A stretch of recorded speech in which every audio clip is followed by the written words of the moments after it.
नमस्कार, स्वागत है आपका बिहार समाचार में। बिहार के गरीबों, किसानों और मजदूरों के लिए सरकार ने कई बड़े ऐलान कर दिए हैं। साथ ही तेजस्वी यादव ने कहा कि बिहार में बस हम कुछ ही महीनों में 4 लाख सरकारी नौकरियां देने वाले हैं। बिहार में सरकारी नौकरियों की बारिश करने वाले हैं तेजस्वी यादव। साथ ही बिहार वालों के लिए कई अन्य भी बड़ी खबरें सामने आ रही है। तो आज की बिहार की ताजा और महत्वपूर्ण खबरों पर बात करेंगे। इससे पहले आपसे एक छोटी सी अनुरोध है, कृपया वीडियो को एक प्यारा सा लाइक अवश्य कर दीजिएगा। आपका लाइक करना ही हमारी मेहनत का फल होता है। आखिरकार तेजस्वी यादव ने अपना रूप दिखाना शुरू कर दिया है। तेजस्वी यादव बिहार में सरकारी नौकरियों की बारिश करने वाले हैं। जो तेजस्वी यादव ने 10 लाख सरकारी नौकरी देने का वादा किया था, तो तेजस्वी यादव ने कहा कि 10 लाख तो बहुत कम है, हम इससे भी ज्यादा सरकारी नौकरी देने के लिए तैयार हैं। साथ ही तेजस्वी यादव ने कहा कि बिहार के सभी विभागों के रिक्त पदों को भरा जाएगा। तेजस्वी यादव ने कहा कि हमने आपसे जो वादा किया है कि 10 लाख सरकारी नौकरी के साथ 10 लाख रोजगार देने का, उसे हम जल्द पूरा करेंगे। बिहार में 1,70,000 से भी ज्यादा शिक्षकों की बहाली प्रक्रिया शुरू कर दी गई है। तो वहीं गृह विभाग में 75,000 बहाली की जाएगी। तो वहीं स्वास्थ्य विभाग में तेजस्वी यादव 1,60,000 सरकारी नौकरियां देंगे। यानी यदि शिक्षकों की बहाली प्रक्रिया को छोड़ भी दें, फिर भी गृह विभाग और स्वास्थ्य विभाग को ही मिला देने पर 2,35,000 से भी ज्यादा नई बहाली हो जाती है। और यदि शिक्षकों की बहाली को भी शामिल कर दिया जाए तो टोटल बिहार में 4 लाख बहालियां होने वाली है। और ये जल्द ही होगा। बिहार सरकार जल्द ही 4 लाख सरकारी नौकरी देने के लिए तैयार है। तेजस्वी यादव ने कहा कि आज पूरी दुनिया की सबसे बड़ी समस्या बेरोजगारी है और हमारी सरकार जब से आई है तब से लगातार हमारा सबसे बड़ा मुद्दा रोजगार और नौकरी देने का ही रहा है। तेजस्वी यादव बोले कि मुख्यमंत्री जी के निर्देश के बाद बिहार के सभी विभागों से हमने रिक्तियां मांगे हैं और जल्द ही बिहार में हम बड़ी संख्या में सरकारी नौकरी दे देंगे। बिहार में शराबबंदी खत्म हो सकती है। शराबबंदी को खत्म करने के लिए सिर्फ बीजेपी ही नहीं, बल्कि सत्ता पक्ष के दलों ने भी नीतीश कुमार के खिलाफ जंग छेड़ दिया है। देखिए, बिहार सरकार ने शराबबंदी में कई तरह की ढील दे दिए हैं।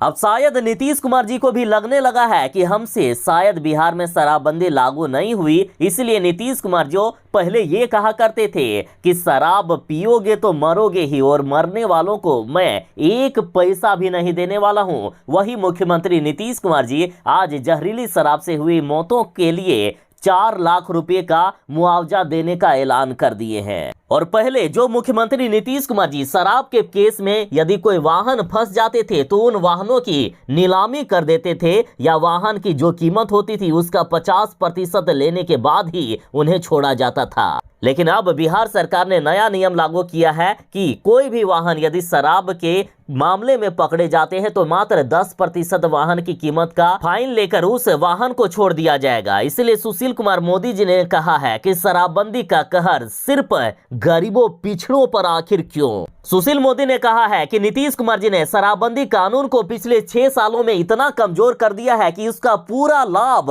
और सुविधाएं शराब माफियाओं और बड़े लोगों को दिया जा रहा है। बिहार सरकार सिर्फ गरीबों, पिछड़ों और दलितों पर शराबबंदी का जुल्म बरसा रही है। सुशील कुमार मोदी जी ने कहा कि शराबबंदी कानून से सबसे ज्यादा शिकार दलित, पिछड़े और अति पिछड़े वर्ग के लाखों गरीब हुए हैं। अतः सरकार को चाहिए कि जो शराब पीने के चलते पहली बार जेल गए हैं उन सभी को रिहा कर दिया जाए। और ये सेम मांग जीतनराम मांझी ने भी कर दिया है। जीतनराम मांझी के साथ राजद नेताओं का भी कहना है कि मुख्यमंत्री नीतीश कुमार जी जो भी पहली बार शराब के केस में जेल गए हैं उन सभी को आप रिहा कर दीजिए।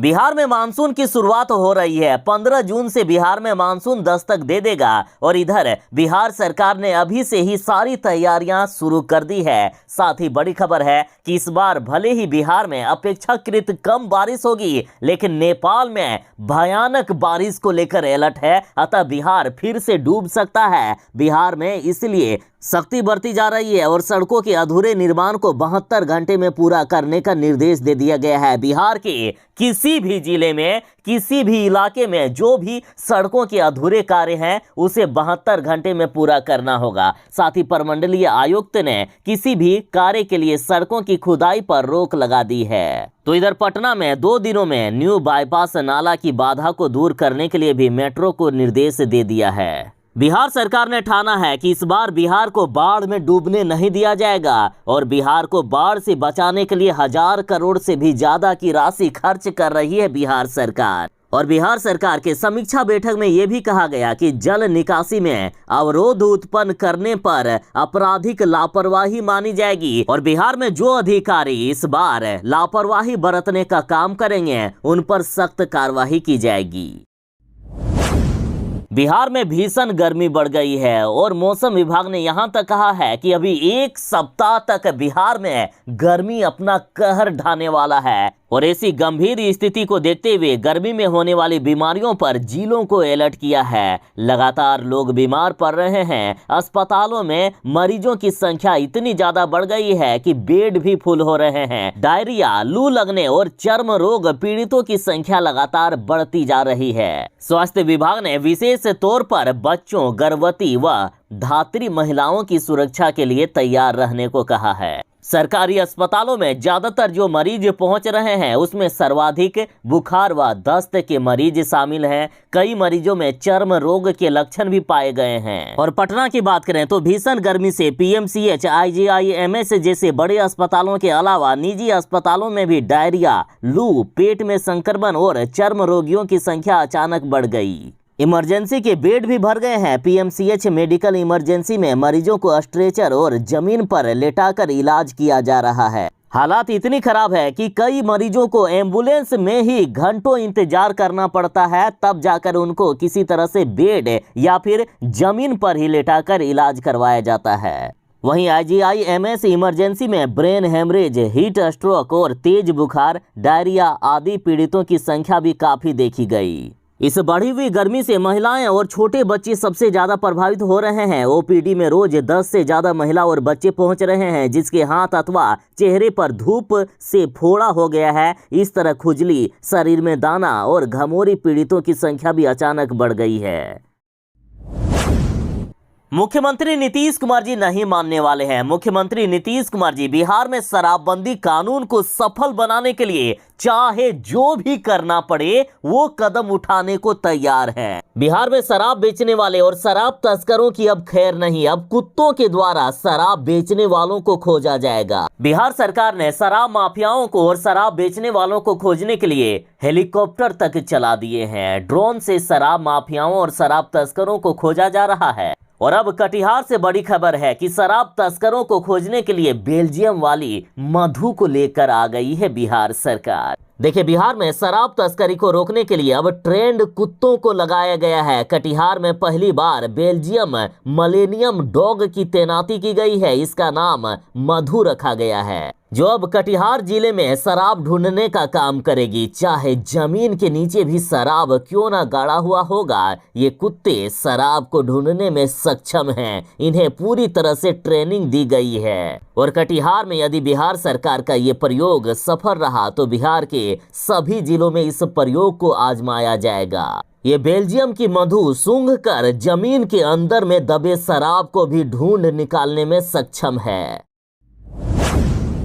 बिहार में मानसून की शुरुआत हो रही है और मानसून में इस बार भी बिहार में भारी बारिश को लेकर अलर्ट जारी किया गया है। हालांकि अन्य सालों की तुलना में इस बार थोड़ी सी कम बारिश होगी, लेकिन बिहार इस बार भी डूब सकता है। बिहार में हर साल नदियां तबाही मचाती है, साथ ही भारी बारिश के कारण बिहार का काफी ज्यादा नुकसान हो जाता है। बिहार में वज्रपात के कारण कई लोगों की जान भी चली जाती है। तो इसी बीच बिहार वालों के लिए बड़ी खबर है कि मौसम की जानकारी अब 10 दिन पहले ही आपको मिल जाएगी। देखिए, बिहार में अब मौसम का पूर्वानुमान 10 दिन पहले ही लगाया जा सकेगा, वो भी सारे बिहार के पंचायतों से। राज्य सरकार अपने अत्याधुनिक मौसम बिहार ऐप को तकनीकी रूप से और सक्षम बनाएगी। योजना एवं विकास विभाग ने इसकी तैयारी भी शुरू कर दी है। पिछले दिनों मुख्यमंत्री नीतीश कुमार जी ने मौसम बिहार ऐप को लॉन्च किया था। इस ऐप के जरिए 5 दिन पूर्व तक का अनुमान लगाया जा सकता है, लेकिन बिहार सरकार ने इसे अब अपग्रेड कर लिया है। मौसम बिहार मोबाइल ऐप के माध्यम से पंचायत स्तर तक तापमान, वर्षापात, हवा की गति, आर्द्रता के बारे में ये सब सारी जानकारियां मिल जाएगी। बता दें कि ऐसा एडवांस मोबाइल ऐप विकसित करने वाला बिहार भारत में एकमात्र राज्य और पहला राज्य अभी बन गया है। इससे सबसे ज्यादा फायदा किसानों को होगा। किसानों को 10 दिन आगे तक की मौसम की जानकारी रहेगी कि आगे का मौसम कैसा रहने वाला है, और किसान अपने फसलों को बचाने के लिए पहले ही सारी तैयारियां कर लेंगे।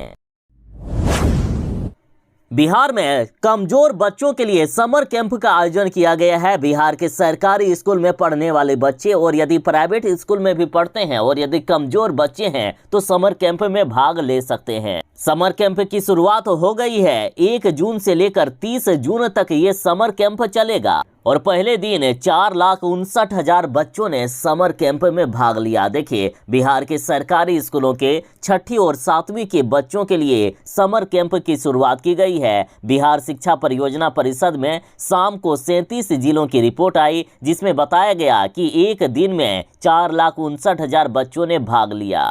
बता दें कि कक्षा 6 और 7 के बच्चों को हिंदी भाषा और सरल गणित की शिक्षा देने के मकसद से इसकी शुरुआत की गई है। इन दोनों विषयों में कम दक्ष बच्चों का चयन किया गया है। राज्य भर में पहले दिन 35,621 जगहों पर समर कैंप लगा। समर कैंप 30 जून तक चलेगा। समर कैंप में बच्चों को पढ़ाने के लिए स्वयं सेवकों का चयन और उसका प्रशिक्षण पहले ही करा लिया गया है।